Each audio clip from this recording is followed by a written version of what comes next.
नमस्कार, आकाशवाणी से समाचार प्रभात के साथ मैं फरहत नाज।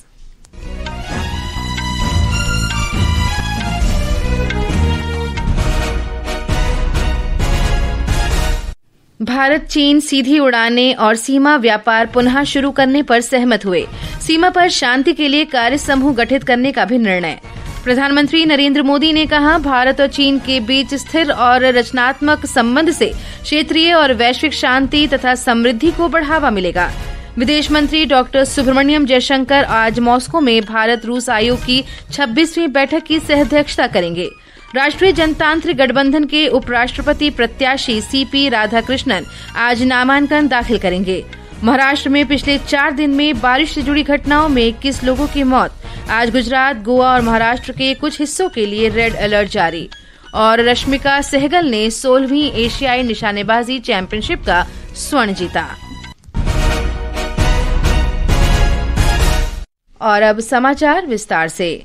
भारत और चीन सीधी उड़ान सेवा बहाल करने और हवाई सेवा समझौते को अंतिम रूप देने पर सहमत हो गए हैं। चीन के विदेश मंत्री वांग यी और विदेश मंत्री डॉक्टर सुब्रमण्यम जयशंकर के बीच कल नई दिल्ली में इस पर सहमति बनी। बैठक में दोनों पक्षों ने साझा हित के आपसी, क्षेत्रीय और अंतर्राष्ट्रीय मुद्दों पर सकारात्मक और रचनात्मक चर्चा की।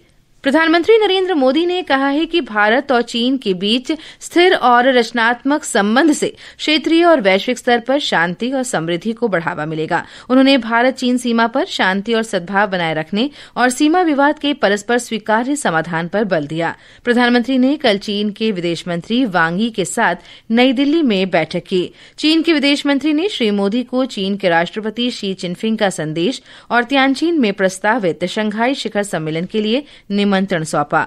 ब्यौरा हमारे संवाददाता से। दोनों पक्षों ने विभिन्न आधिकारिक द्विपक्षीय वार्ता तंत्रों और आदान प्रदानों को फिर से शुरू करने पर सहमति जताई है। इसके तहत सीमा परिसीमन के आरंभिक सफलता का पता लगाने के लिए एक विशेष समूह गठित होगा। दोनों पक्षों ने भारत चीन सीमा क्षेत्रों में शांति और सौहार्द बनाए रखने तथा सीमा प्रबंधन को प्रभावी रूप से आगे बढ़ाने के लिए परामर्श और समन्वय कार्य तंत्र के तहत कार्य समूह स्थापित करने का निर्णय लिया है। इस समझौते के तहत लोगों के बीच आदान प्रदान पर भारत चीन उच्च स्तरीय तंत्र की तीसरी बैठक अगले वर्ष भारत में आयोजित की जाएगी। दोनों पक्षों ने भारत चीन सीमा क्षेत्रों में सीमा निर्धारण में शीघ्रता से प्रगति की संभावना तलाशने के लिए एक विशेषज्ञ समूह गठित करने पर सहमति व्यक्त की। दोनों पक्षों ने सीमा पार नदियों के सहयोग पर विचार विमर्श किया और भारत चीन विशेषज्ञ स्तरीय तंत्र के पूर्ण रूप से पालन और संबंधित समझौता ज्ञापनों के नवीनीकरण पर संवाद जारी रखने पर सहमति व्यक्त की। सुपर्णा साइकिया की रिपोर्ट के साथ आदर्श, आकाशवाणी समाचार, दिल्ली। विदेश मंत्री डॉक्टर सुब्रमण्यम जयशंकर आज व्यापार, आर्थिक कार्य, वैज्ञानिक, प्रौद्योगिकी और सांस्कृतिक सहयोग संबंधी भारत रूस आयोग की 26वीं बैठक की सह-अध्यक्षता करेंगे। वे मॉस्को में भारत रूस व्यापार मंच को भी संबोधित करेंगे। डॉक्टर जयशंकर कल रूस की 3 दिवसीय यात्रा पर मॉस्को पहुंचे। वे रूस के विदेश मंत्री सेर्गेई लावरोव से भी मुलाकात करेंगे और द्विपक्षीय, क्षेत्रीय तथा वैश्विक मुद्दों पर बातचीत करेंगे। उनकी इस यात्रा का उद्देश्य रूस के साथ सामरिक साझेदारी को मजबूत करना है। हाल ही में राष्ट्रीय सुरक्षा सलाहकार अजीत डोभाल ने मॉस्को की यात्रा के दौरान रूस के राष्ट्रपति व्लादिमीर पुतिन से मुलाकात की थी। उपराष्ट्रपति के चुनाव के लिए सत्तारूढ़ राष्ट्रीय जनतांत्रिक गठबंधन एनडीए के प्रत्याशी सीपी राधाकृष्णन आज नामांकन दाखिल करेंगे। कल एनडीए संसदीय दल की नई दिल्ली में बैठक के दौरान प्रधानमंत्री नरेंद्र मोदी ने एनडीए के नेताओं से श्री राधाकृष्णन का परिचय कराया और उन्हें बधाई दी। बैठक के बाद संसदीय कार्य मंत्री किरेन रिजिजू ने कहा कि प्रधानमंत्री मोदी ने सभी दलों के सांसदों से श्री राधाकृष्णन को सर्वसम्मति से चुनने की अपील की है। आदरणीय प्रधानमंत्री जी की ओर से पूरे विपक्ष के साथियों को भी विशेष करके अपील किया है कि श्री सीपी राधाकृष्णन जी का सर्वसम्मति से समर्थन करें। आदरणीय राजनाथ सिंह जी सबसे बात भी कर रहे हैं और हम चाहते हैं कि एक साथ मिलकर के उपराष्ट्रपति जी का चुनाव में सर्वसम्मति से राधाकृष्णन जी का सपोर्ट करें तो हमारा लोकतंत्र के लिए भी, हमारा देश के लिए भी और राज्यसभा को संचालन करने में भी बहुत उपयोगी होगी। उधर विपक्ष के इंडिया गठबंधन ने उपराष्ट्रपति पद के लिए सर्वोच्च न्यायालय के पूर्व न्यायाधीश बी सुदर्शन रेड्डी को प्रत्याशी बनाया है। उपराष्ट्रपति पद का चुनाव अगले महीने की 9 तारीख को होना है। कल नामांकन दाखिल करने का अंतिम दिन है। नामांकन पत्रों की जांच 22 अगस्त को होगी। श्री जगदीप धनखड़ ने पिछले महीने स्वास्थ्य कारणों से उपराष्ट्रपति पद से इस्तीफा दे दिया था। उपराष्ट्रपति का चुनाव लोकसभा और राज्यसभा सदस्यों का निर्वाचक मंडल करता है। ये समाचार आकाशवाणी से प्रसारित किए जा रहे हैं। ताजा समाचार जानने के लिए आप हमारे social media handle X @AIR News Hindi को फॉलो कर सकते हैं। समाचार प्रभात में आपका फिर स्वागत है। केंद्रीय मंत्रिमंडल ने राजस्थान के कोटा बूंदी में ग्रीनफील्ड हवाई अड्डे को मंजूरी दे दी है। सूचना और प्रसारण मंत्री अश्विनी वैष्णव ने कल नई दिल्ली में मंत्रिमंडल की बैठक के बाद ये जानकारी दी।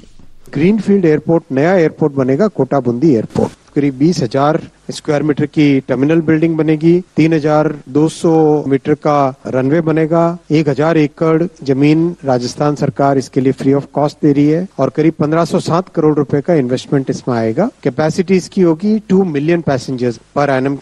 मंत्रिमंडल ने ओडिशा में राजधानी क्षेत्र नियंत्रित रिंग रोड के निर्माण को भी मंजूरी दी है। श्री वैष्णव ने कहा कि 8,300 करोड़ रुपए से अधिक की लागत की ये बहुत ही महत्वपूर्ण परियोजना है। प्रधानमंत्री नरेंद्र मोदी ने ओडिशा और राजस्थान से संबंधित मंत्रिमंडल के फैसलों का स्वागत किया है। श्री मोदी ने कहा कि भुवनेश्वर में रिंग रोड परियोजना से यातायात में सुविधा होगी और जीवन सुगम होगा। श्री मोदी ने कोटा बूंदी में ग्रीनफील्ड हवाई अड्डे के लिए राजस्थान के लोगों को बधाई देते हुए कहा कि इससे पर्यटन और रोजगार को बढ़ावा मिलेगा। प्रधानमंत्री नरेंद्र मोदी इस महीने की 22 तारीख को बिहार के गया में ओंटा सिमरिया पुल परियोजना का उद्घाटन करेंगे। इस परियोजना के अंतर्गत गंगा नदी पर बने लगभग 2 किलोमीटर लंबे पुल से पटना जिले का मोकामा बेगूसराय से सीधे तौर पर जुड़ जाएगा। ये पुल 2 लेन वाले पुराने रेल सह सड़क पुल राजेंद्र सेतु के समांतर बनाया गया है। नए पुल से उत्तर और दक्षिण बिहार के बीच की दूरी को 100 किलोमीटर तक घट जाएगी। ये परियोजना खास तौर से भारी वाहनों की यात्रा को सुगम बनाएगी। प्रधानमंत्री नरेंद्र मोदी ने इस परियोजना की आधारशिला 2017 में रखी थी। आज से देश भर में उन्नत डाक तकनीक का दूसरा चरण शुरू हो रहा है। इसे डिजिटल इंडिया की दिशा में एक महत्वपूर्ण उपलब्धि माना जा रहा है। इस स्वदेशी तकनीक का विकास डाक प्रौद्योगिकी उत्कृष्टता केंद्र ने किया है। ये तकनीक मेघराज 2.0 क्लाउड पर काम करती है। इस तकनीक से अब लोगों को QR कोड से भुगतान करने, OTP से डिलीवरी लेने और सटीकता बढ़ाने के लिए 10 अंकों वाले डिजिपिन का उपयोग करने की सुविधा मिलेगी। दक्षिण मध्य रेलवे के इतिहास में पहली बार इस समय 5 विभाग महिला अधिकारियों द्वारा संचालित हैं। इनमें प्रचालन, वाणिज्य, वित्त, सुरक्षा और चिकित्सा विभाग शामिल हैं। के पद्मजा मुख्य प्रचालन प्रबंधक हैं और गाड़ियों के समय पर चलने का काम देखती हैं। इति पांडे यात्री सेवा, माल ढुलाई, राजस्व का काम देख रही हैं। मुख्य सुरक्षा आयुक्त ओरामा सिंह ठाकुर रेल सुरक्षा बल का नेतृत्व कर रही हैं। मुख्य चिकित्सा निदेशक डॉक्टर निर्मला नरसिम्हन 8 बड़े अस्पतालों की स्वास्थ्य सेवा प्रभारी हैं। प्रधान वित्त सलाहकार टी हेमा सुनीता वित्त प्रबंधन और राजस्व वृद्धि की प्रभारी हैं। महाराष्ट्र में बारिश और बाढ़ से पिछले 4 दिन में 21 लोगों की मौत हुई है। मुंबई, ठाणे, पालघर, कोंकण और राज्य के अन्य हिस्सों में 4 दिन से मूसलाधार बारिश जारी है। बाढ़ से बुरी तरह प्रभावित नांदेड़ जिले में 8 लोग मारे गए हैं। मुंबई और उसके आसपास के क्षेत्रों में लगातार हो रही बारिश से आवाजाही और जनजीवन पर काफी असर पड़ा है।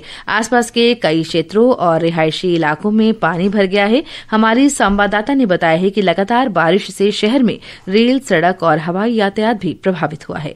भारी बारिश के कारण कल शाम कुछ घंटों के लिए उपनगरीय रेल सेवाएं बाधित रही, लेकिन रात को लोकल ट्रेन सेवाएं शुरू कर दी गईं। हवाई यात्रा भी प्रभावित हुई, जिसमें मुंबई हवाई अड्डे पर कम से कम 14 आने वाली उड़ानों को खराब मौसम के कारण लैंडिंग से रोकना पड़ा और 5 अन्य उड़ानों का रूट बदल दिया गया। मोनोरेल सेवाएं भी प्रभावित हुई। बारिश के कारण सेवा में बाधा आने पर 2 अलग अलग घटनाओं में मोनोरेल में फंसे लोगों को निकालना पड़ा। मीठी नदी के पास जल स्तर बढ़ने के कारण लगभग 500 निवासियों को बचाकर सुरक्षित स्थानों पर स्थानांतरित किया गया। बृहन मुंबई महानगर पालिका ने कल स्कूलों, कॉलेजों और सरकारी कार्यालयों के लिए छुट्टी घोषित की थी। निजी कार्यालयों को वर्क फ्रॉम होम करने को सलाह दी गई थी। मौसम विभाग ने आज मुंबई, ठाणे और पालघर के लिए ऑरेंज अलर्ट जारी किया है। हालांकि रायगढ़ के लिए मौसम विभाग ने रेड अलर्ट जारी किया है। प्रार्थना, आकाशवाणी समाचार, मुंबई।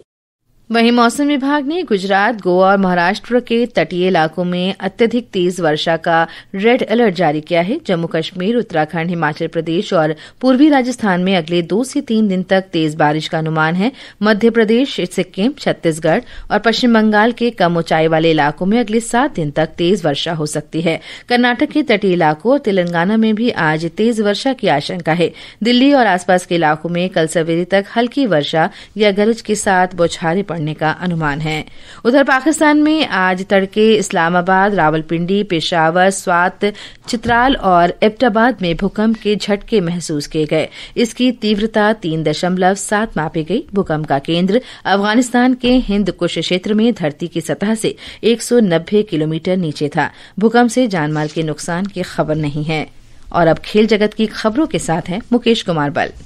जी फरहत, खेलों की दुनिया में सबसे पहले शुरुआत करते हैं निशानेबाजी से। कजाकिस्तान में 16वीं एशियाई निशानेबाजी प्रतियोगिता के दूसरे दिन कल भारत की रश्मिका सहगल ने स्वर्ण पदक जीता। ये इस प्रतियोगिता की व्यक्तिगत स्पर्धा में भारत का तीसरा स्वर्ण है। इससे पहले मनु भाकर ने महिलाओं की 10 मीटर एयर पिस्टल स्पर्धा के फाइनल में तीसरा स्थान हासिल कर एक और अंतर्राष्ट्रीय पदक भारत के खाते में डाला। रश्मिका ने वंशिका चौधरी और मोहिनी सिंह के साथ मिलकर स्वर्ण पदक जीता। मनु भाकर ने पलक और सुरुचि फोगाट के साथ टीम स्पर्धा में कांस्य पदक अपने नाम किया। प्रतियोगिता में भारत ने अब तक 5 स्वर्ण, 2 रजत और 4 कांस्य पदक जीते हैं। और अगर बात करें कुश्ती की, तो बुल्गारिया में 20 वर्ष से कम उम्र के खिलाड़ियों की कुश्ती चैंपियनशिप में सुमित मलिक ने रजत पदक अपने नाम कर लिया है। उन्होंने 57 किलोग्राम भार वर्ग में रूस के मोगमेद आजामीरों को हराया। प्रतियोगिता के महिला वर्ग में सृष्टि 68 किलोग्राम भार वर्ग के फाइनल में पहुंच गई हैं। 57 किलोग्राम भार वर्ग में तपस्या ने भी जापान की सोवाका उचिदा को हराकर फाइनल में प्रवेश किया। और फरहत, अब रुक करते हैं फुटबॉल के मैदान का। डूरंड कप फुटबॉल में कल खेले गए पहले सेमीफाइनल मुकाबले में नॉर्थ ईस्ट यूनाइटेड एफसी ने शिलोंग लाजोंग एफसी को 1-0 से हराकर फाइनल में प्रवेश कर लिया। विजेता टीम की ओर से एकमात्र गोल रिडीम तलांग ने किया। दूसरे सेमीफाइनल में आज डायमंड हार्बर एफसी और इमामी ईस्ट बंगाल एफसी आमने सामने होंगे। फाइनल मुकाबला 23 अगस्त को खेला जाएगा। और फुटबॉल की ही सैफ अंडर 17 चैंपियनशिप में भारतीय महिला टीम आज भूटान के थिम्फू में नेपाल के विरुद्ध अपने अभियान की शुरुआत करेगी। चाम लिंगथांग स्टेडियम में भारत के समय के अनुसार दोनों टीमें दिन में दोपहर 1:30 बजे से आमने सामने होंगी। जी फरहत, आज बस खेलों की दुनिया से इतना ही।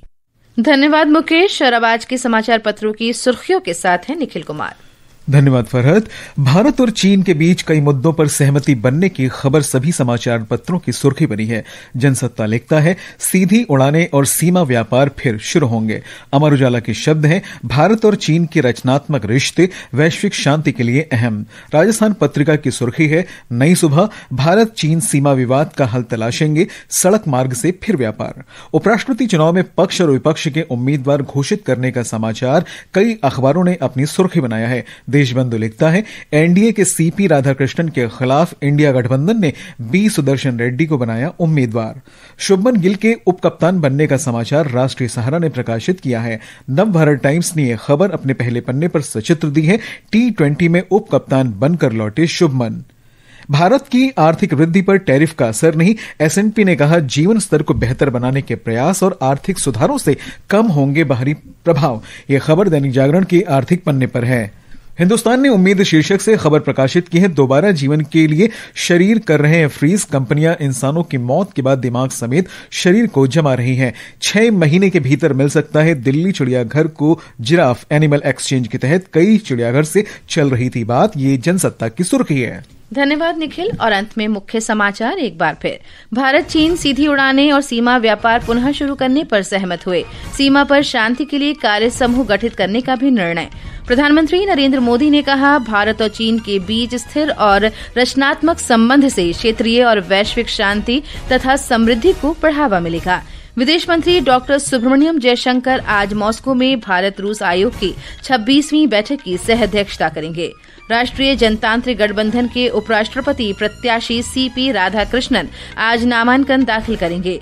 महाराष्ट्र में पिछले 4 दिन में बारिश से जुड़ी घटनाओं में 21 लोगों की मौत और रश्मिका सहगल ने 16वीं एशियाई निशानेबाजी चैंपियनशिप का स्वर्ण पदक जीता। इसके साथ ही समाचार प्रभात का ये अंक समाप्त हुआ। नमस्कार।